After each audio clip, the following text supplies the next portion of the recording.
नमस्कार, global talk में आपका स्वागत है। मैं अंकुर शरण, आपका होस्ट और दोस्त।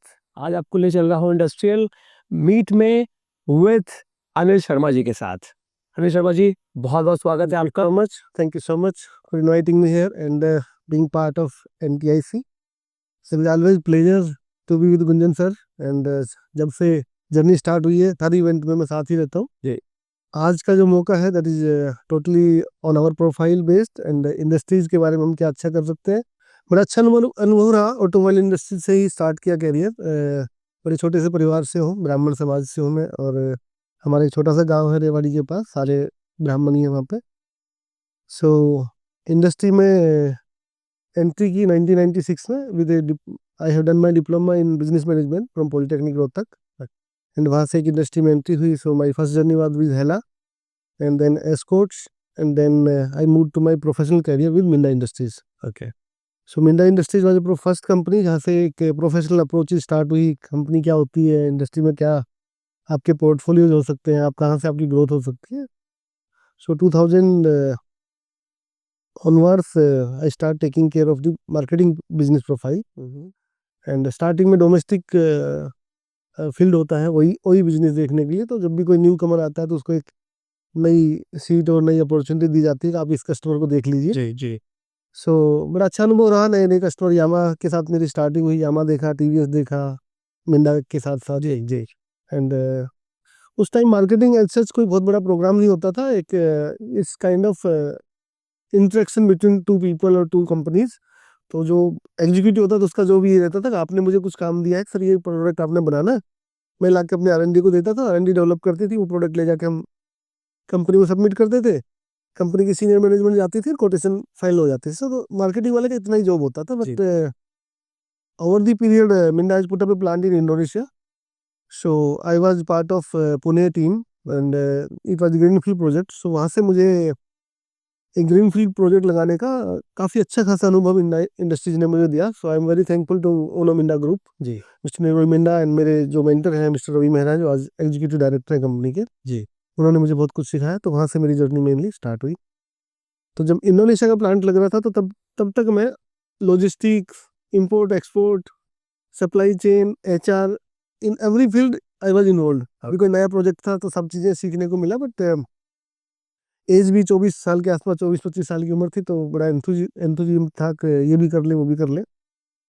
First time when I been asked to shift to Indonesia, तो मुझे इंटरनेशनल फ्लाइट में बैठने का सौभाग्य मिला। और वहाँ से पता लगा कि ये जर्नी जो है ये ज़्यादा अट्रैक्टिव होगी लाइफ के लिए और इसमें शायद मेरा फ्यूचर ज़्यादा ब्राइट रहेगा। जी। Then I did my MBA in international business. Okay. So वहाँ से फिर जो with the grace of God लगाओ, मेरी अपनी मेहनत भी लगाओ, पेरेंट्स का भी, और जितने मेंटर्स मेरी लाइफ में रहे, मेरे ब्रदर थे महावीर शर्मा जी, उन्होंने बहुत कुछ सिखाया। और वहाँ से फिर मैंने जब एमबीए कर लिया तो फिर मुझे 2 साल के बाद एक अपॉर्चुनिटी मिली जहाँ से मुझे अफ्रीका हेड करने का मौका मिला। Okay. Company name was Bajaj tempo. Alright. So journey में हमेशा पूरे करियर में 25 साल में थोड़े बहुत अप्स एंड डाउन्स रहे, लेकिन थोड़े डाउन रहे, अप्स ज़्यादा रहे। जी। So that was a great period for my career and 2005 onwards I join Bajaj Tempo. एक कंपनी है जो फोर्स मोटर कंपनी है, जो आज जितनी भी एम्बुलेंस देखते हो जी। सारी उन्हीं की गाड़ियाँ, टेम्पो ट्रेवलर बसेज है। अभी उन्होंने एक नई गाड़ी भी लॉन्च की है, बहुत अच्छी गाड़ी है।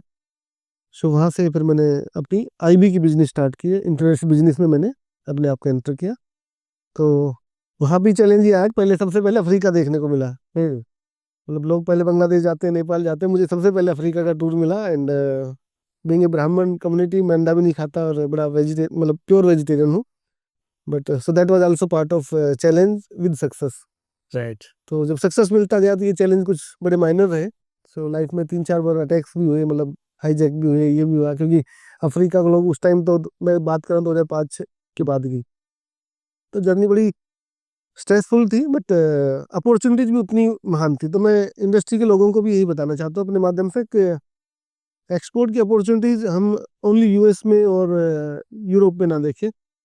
नेबरिंग कंट्री आसियान और अफ्रीका भी अपने आप में बहुत बड़े हब्स है इंडस्ट्री को आगे बढ़ाने के लिए। सो that was good learning for me and I have given a handsome business portfolio to the industry where I work. सो फिर मैं 5 साल वहाँ पे रहा बजाज के साथ, and then I move to Endurance as a global business head. मेरा portfolio था, तो वहाँ पे मैंने इसी प्रोफाइल को अपने को आगे बढ़ाया। बट वहाँ मुझे अपॉर्चुनिटी मिली आफ्टर मार्केट को और डोमेस्टिक और एक्सपोर्ट दोनों को की पॉलिसीज बनाने के लिए, प्राइसिंग करने के लिए, टीम बिल्डिंग के लिए। That time Endurance was also growing company, तो एक अपॉर्चुनिटी मिलती गई, कुछ ना कुछ नई चीज़ें होती गई। 3 प्लांट थे, फिर उनका आईपीओ आना था, तो आईपीओ के अंदर हमें पता ही नहीं था आईपीओ होता क्या है, but when Endurance has launched the IPO, तो we were part of the committee. तो with my hard work और sincerity, company has announced me as a executive committee member of the group. तो हम 4 लोगों का ग्रुप था, जिसमें company को 3000 करोड़ से 10,000 करोड़ पे एक विजन था कंपनी का, we have to reach to 10,000 crore. तो वो इतना आसान नहीं है। 16 साल में आप 3000 करोड़ पे पहुंचे और आपको 3 साल में 10,000 करोड़ पहुंचना, तो IPO is the only channel. Correct. तो वहाँ से ये इंडस्ट्री के अलग अलग पहलुओं की पता लगा। और बस जब आईपीओ लॉन्च हुआ, तो company definitely it has reach to 11,000 crore. Alright, so very nice. Thanks Andres, good luck to them. वहाँ से फिर 6 साल वहाँ काम किया, बड़ा अच्छा रहा अनुभव। वहाँ से यूरोप भी देखा, अफ्रीका की करीब काफ़ी कंट्री देखी। तो मेरी लगभग जब मैं पीक पे था, तो हमने 100 करोड़ का टारगेट अचीव किया एंड्रेस के अंदर, जो एक ऑटो कंपोनेंट इंडस्ट्री है। And I was part of ECMA. Alright. तो एक्मा हैज इनवाइटेड अस यहाँ पे ऑटो, जैसे हमारा ये छोटा सा भी प्रोग्राम स्टार्ट किया, ऐसे एक्मा ने अपनी जब बॉडी स्टार्ट की, तो बड़ा छोटा प्लेटफॉर्म होता था। सो मैं हमेशा सौभाग्यशाली रहा अपने आप में कि इंडस्ट्री के लोगों को साथ लेके चला हूं हमेशा। तो हम जब अफ्रीका जाते थे, तो जब मैं लोगों को अपनी स्टोरी बताता था, लोगों को थोड़ी क्यूरियोसिटी होती थी, यार अच्छा वहाँ ऐसे जानवर देखने को मिलते हैं, वहाँ इतना खतरा भी है, इतना काम कर लेते हो। सो नहीं, यही मैं भी बोलना चाहूँगा कि अफ्रीका सुनते ही मन हम लोग को कई बार एडवेंचर पिकनिक आता है कि भाई वहाँ के जो अफ्रीकन्स लोग हैं, या फिर साउथ अफ्रीका के भाई बॉलर्स याद आता है। यस, बट आज जो ये अफ्रीका की जो बात चल रही है, this is really a very beautiful example जो अनिल सर हम लोग के साथ साझा कर रहे हैं कि अपना जो लाइफ टाइम एक्सपीरियंसेस है, वो आपके साथ साझा क्यों किया जा रहा है, ताकि आपको ये लगे कि भाई जिस जीवन को हम जी रहे हैं, वी आर प्रिविलेज कि आज हमारे पास वो लोग हैं, आज वो हमारे पास माहौल है कि हम कर सकते हैं। तो अभी भी अगर नहीं कर रहे हैं, तो क्यों नहीं कर रहे हैं, ये आप क्वेश्चन अपने लिए रखिए, क्योंकि आंसर्स के लिए हम लोगों के पास इंडस्ट्रियल एक्सपर्ट्स हैं। सो अनिल सर, इसी श्रृंखला को आगे बढ़ाते हुए जो आपका यहाँ का जो सफ़र है, जो आपने इतना बाहर आप गए, उसके बाद आपने इंडिया मार्केट को देखा, रिसर्च किया, अब आप एक्सपोर्ट ओरिएंटेड काम कर रहे हैं, तो ये एक्सपीरियंस कैसा रहा? दोनों के अपने चैलेंज होते हैं इंडस्ट्री के अंदर कि ऑटो कंपोनेंट इंडस्ट्री बहुत वास्ट इंडस्ट्री है, कि जो ड्यू टू कोरोना थोड़ा स्लैग रहा इंडस्ट्री के अंदर। अभी again still things have start moving in the right direction. Right. And EV जब से आया है, तो उसमें भी अगेन अप्स एंड डाउन रहे ईवी के अंदर, लेकिन now things are moving in right direction for EV, जब से गडकरी साहब ने जी। अनाउंसमेंट्स किए हैं और जितने भी प्रोग्राम्स आ रहे हैं, so these are good things. And हमारा भी अपना कोशिश यही है कि हम ऑटोमोबाइल इंडस्ट्री में ई मोबिलिटी को जितना आगे बढ़ा सके, और उसके साथ ही एक्सपोर्ट, क्योंकि एक्सपोर्ट में भी बहुत अपॉर्चुनिटीज है ईवी के लिए भी। अभी जैसे नेपाल के अंदर आज हमसे ज़्यादा गाड़ियाँ नेपाल में ईवी की गाड़ियाँ चल रही है, कार्स इंडिया से ज़्यादा गाड़ियाँ हैं। ओके। आज से अगर हम नेपाल के बारे में सोचने लग जाए, हम जो भी कंपोनेंट नेपाल को चाहिए वो यहाँ से आज से डेवलप कर लेंगे। हमारी नेबरिंग कंट्री है, करेक्ट। नेपाल है, बांग्लादेश है, श्रीलंका है, जहाँ पे हम इजी करते हैं। म्यांमार है, कंबोडिया है, जो इतनी जल्दी फास्ट ग्रोइंग कंट्रीज हो चुकी है, जिनके बारे में लोगों को पता ही नहीं है। Right. There are 3 upcoming countries, Myanmar, Cambodia और वियतनाम। ओके। तो यहाँ पे एक्सपोर्ट्स की अपॉर्चुनिटीज बहुत आगे जा रही है। सो हमें कोशिश यही करनी चाहिए कि जितने भी प्रोडक्ट्स हम बनाते हैं, हम किसी भी एक्सपर्ट की सलाह लें, या किसी अपनी कंपनी में किसी भी एक बंदे को प्रॉपर मार्केटिंग के लिए रखें, भाई वो उसकी रिसर्च करें। डाटा के लिए हमारे पास काफ़ी डाटा है सर, कभी किसी तरह का डाटा मेरे से अगर हेल्प लगे, टोटल इंडस्ट्री साइज क्या है, इस कंट्री में कौन से प्रोडक्ट्स चलते हैं। बिकॉज फिर जब ये जर्नी स्टार्ट थी, तो देन मैंने एक चीज़ सोचा कि 100 करोड़ पहुंचने के लिए आप 40 करोड़ से 100 करोड़ पहुंचना इतना ईजी नहीं है। सेम प्रोडक्ट लाइन में हमारे पास 3 प्रोडक्ट थे, ब्रेक्स, क्लच और सस्पेंशन। तो वहां से हम 70-80 तक पहुंच रहे हैं, लेकिन फिर जो 20 करोड़ का गैप था, उसके लिए मुझे कुछ तो नया सोचना था। So that my boss told me out of box thinking, कि always think out of the box. जो सोच रहे हो वही अगर यहीं तक सोचा है, तो आप 80 पे रुक जाओगे, मुझे पता है। करेक्ट। तो then we start developing NPD, एक प्रोडक्ट प्रोग्राम जिसको बोलते हैं न्यू प्रोडक्ट डेवलपमेंट। कि जब मैं अगर सस्पेंशन बना हो तो टायर के साथ सस्पेंशन लगता है, क्यों ना हम टायर के बारे में सोचने लग जाए, क्यों ना हम हब्स के बारे में सोचने लग जाए, या कुछ और ऐसे प्रोडक्ट्स, कनेक्टिंग रोड, बहुत प्रोडक्ट्स थे जी। तो हमने इससे 7-8 प्रोडक्ट्स नए डेवलप करे उस टाइम। और that product today, these products जो हमने 7-8 करोड़ करे थे, आज वही प्रोडक्ट्स 50-60 करोड़ की टर्नओवर दे रहे हैं कंपनी, क्योंकि कंपनी साइज उस टाइम 100 करोड़ था, आज कंपनी 700 करोड़ की टर्नओवर कर रही है राइट। उन्हीं प्रोडक्ट से। So again, out of the box thinking will always help industry to think differently and to move direct in right direction. So that is my thought. Africa again बढ़िया journey रही। एक बार हमने बजाज का एक project किया था, tempo का, गुरखा करके गाड़ी थी हमारी, मिलिट्री का 100 गाड़ी का ऑर्डर मिला था कॉन्गो से। ओके। तो उस गाड़ी को अनवील करने के लिए हमें कॉन्गो इनवाइट किया गया था, तो मैं और मेरा बॉस वहाँ गए थे। हम लोग को बड़ा प्राउड महसूस किया कि हमने इंडिया से बुलेट प्रूफ गाड़ी 100 गाड़ी एक लोट में कॉन्गो मिलिट्री को दी थी। ऐसे बहुत प्रोजेक्ट्स हैं लाइफ के।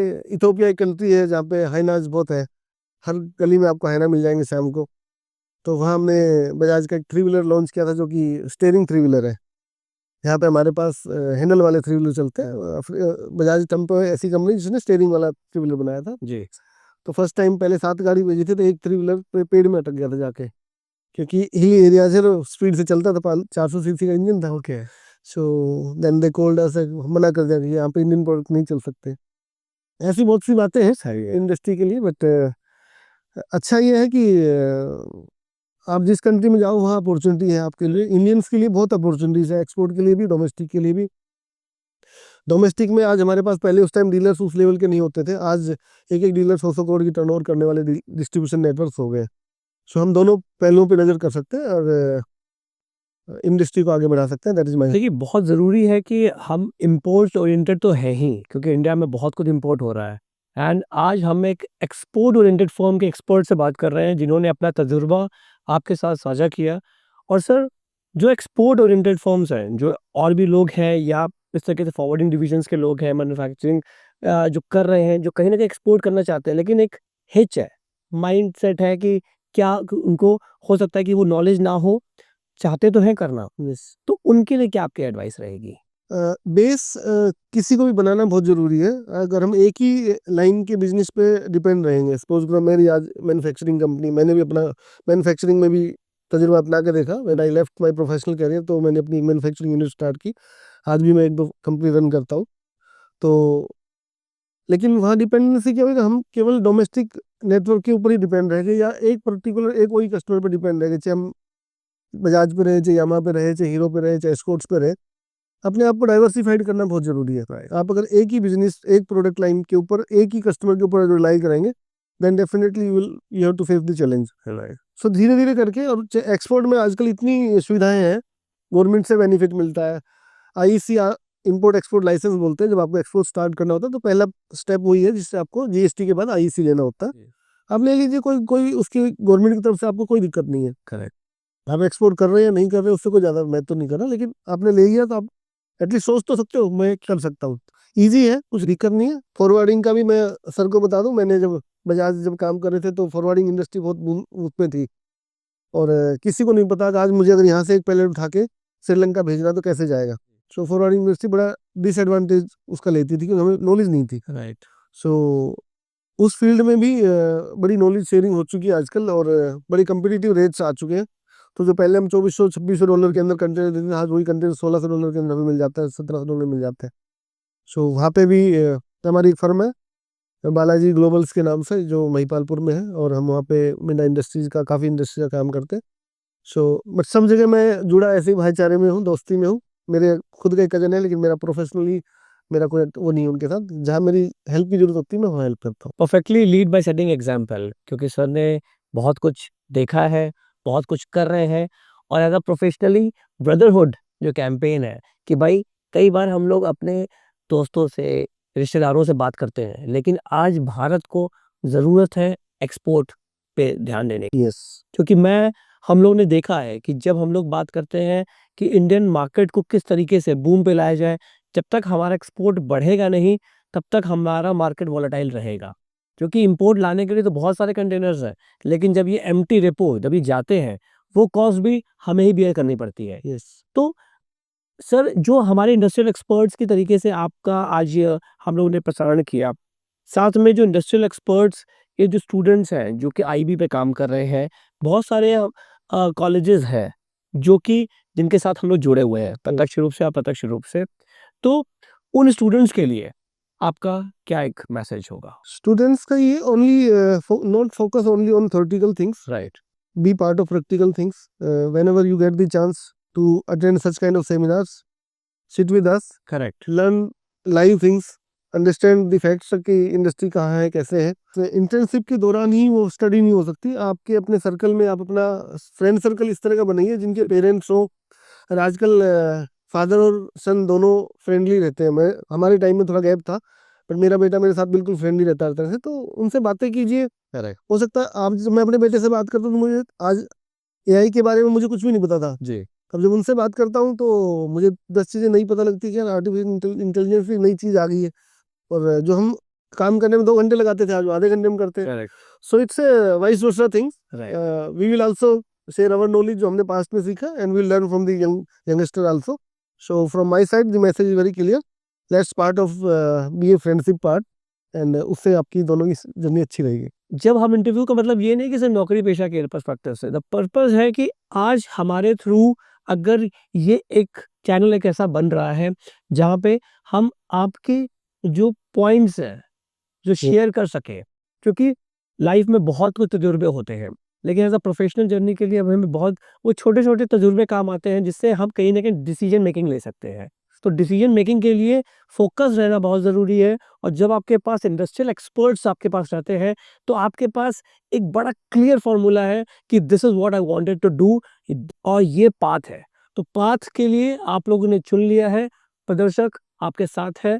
तो do join us with such kind of forums and really sir Anil ji अब बहुत अच्छा लगा आपसे मिलकर, Yes. आपकी बातें सुनकर। और जाने से पहले बस वो एक बात जो आप शेयर करना चाहें अपने व्यूअर्स से।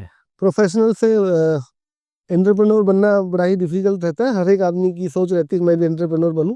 मेरा भी फादर साहब ने एक सपना दिया था उनका, उन्होंने भी मेरी तरह अपनी जर्नी स्टार्ट की थी. एंड हमेशा सोच यही थी कि आज नहीं तो कल एंटरप्रेन्योर बनेंगे. और एक बार बने, फिर लाइफ में कोरोना आ गया तो अपनी फैक्ट्री बंद करनी पड़ी. अभी मैं गुप्ता फैमिलीज है जो जीएसएम बजाज के चैनल पार्टनर है पिछले 35 साल से. Again friendship is my top most priority. मैं जिन लोगों से के साथ बैठूं वहाँ अपना ट्रांसपेरेंसी से काम करूं, जी, अपने लिए कम, और जहाँ पे काम करूं उसके लिए ज़्यादा सोचूं. चाहे वो एनटीआईसी हो, जी, चाहे गुंजन जी पर्सनल हो, जी, चाहे मेरी अपनी फर्म्स हो. अब हमारे पास 2 फर्म है. जीएसएम बजाज के नाम से एक फर्म है जहाँ पे हम बजाज के चैनल पार्टनर हैं मोटरसाइकिल्स के. ओके, सो हमारे 3-4 शोरूम्स हैं. और एक हमारी फर्म है एसजी एक्सपोर्ट जहाँ से हम ऑटो कंपोनेंट एक्सपोर्ट करते हैं. सो मेरी एक्सपर्टीज दोनों जगह हम लोग साझा करते हैं. और ओनर वही हैं, जी, मैं उनका मार्गदर्शक हूँ और उनके साथ रहता हूँ हर हर पल हर जगह जहाँ भी मेरी जरूरत रहती है. और बड़े पारिवारिक रिश्ते बड़े अच्छे हैं. जी, मुझे कभी लगता ही नहीं मैं एंटरप्रेन्योर नहीं हूँ. और इसी वजह से फिर मैंने अपना वो पर्सनल वाला जो था कि मैं प्रोप्राइटर के सिग्नेचर मैं खुद करूँ वो मैंने छोड़ दिया. कोई जरूरी नहीं होता. राइट, जब आपके रिलेशन अगर अच्छे हैं तो सारी चीज़ें अच्छी हैं. That's my guess. And message to the community भाई हम रिश्तों को आगे बढ़ाएं. करेक्ट, पैसा तो बहुत बाय प्रोडक्ट बहुत है वो तो मिल जाएगा, मिल जाएगा. राइट।